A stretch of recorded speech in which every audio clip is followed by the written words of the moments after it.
Back to news. సరిహద్దుల్లో tension వాతావరణం నెలకొంది.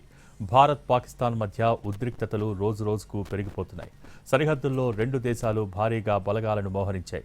దీంతో భారత్ పాకిస్తాన్ మధ్య ఎప్పుడైనా యుద్ధ మేఘాలు కమ్ముకోవచ్చన్న సంకేతాలు వస్తున్నాయి. అందులో భాగంగానే ఎప్పట్లానే ఈసారి కూడా పాక్ నుంచే కవ్వింపు చర్యలు మొదలయ్యాయి.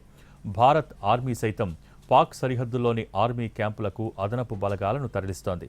రెండు దేశాలు పోటాపోటీగా బలగాలను మోహరిస్తూ ఉండడంతో యుద్ధం తప్పదన్న సిగ్నల్స్ వస్తున్నాయి. ఎప్పుడు ఏం జరుగుతుందో అంచనా వేయలేని పరిస్థితులు నెలకొన్నాయి.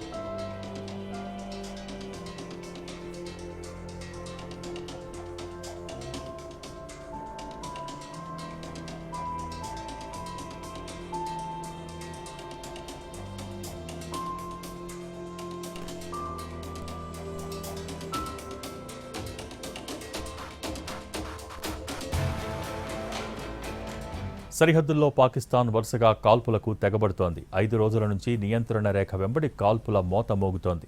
వీటిని ఇండియన్ ఆర్మీ సమర్థవంతంగా తిప్పికొడుతోంది. నియంత్రణ రేఖ వెంబడి పలు ప్రాంతాల్లో తేలికపాటి ఆయుధాలతో చీకటి మాటలో క్రమం తప్పకుండా కాల్పులు జరుపుతోంది. అఖ్నూర్ సెక్టార్లోని కుప్వారా, బారాముల్లా జిల్లాల్లోని సరిహద్దుల్లో భారత పోస్టులే లక్ష్యంగా పాక్ ఆర్మీ తుపాకులతో విరుచుకుపడింది. అయితే పాక్ దుశ్చర్యను ఇండియన్ ఆర్మీ సమర్థంగా తిప్పికొట్టింది.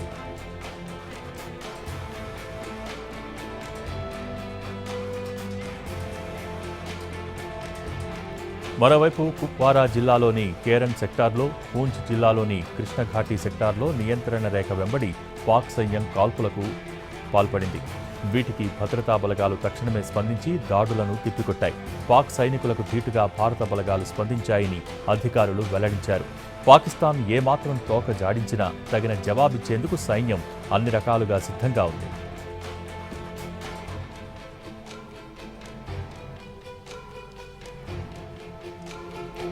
అటు అరేబియా సముద్రంలో కీలకమైన యుద్ధ నౌకల్ని మోహరించింది భారత్.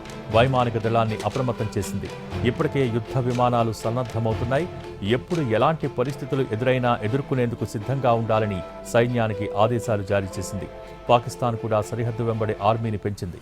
సైనికులకు సెలవులు రద్దు చేసింది.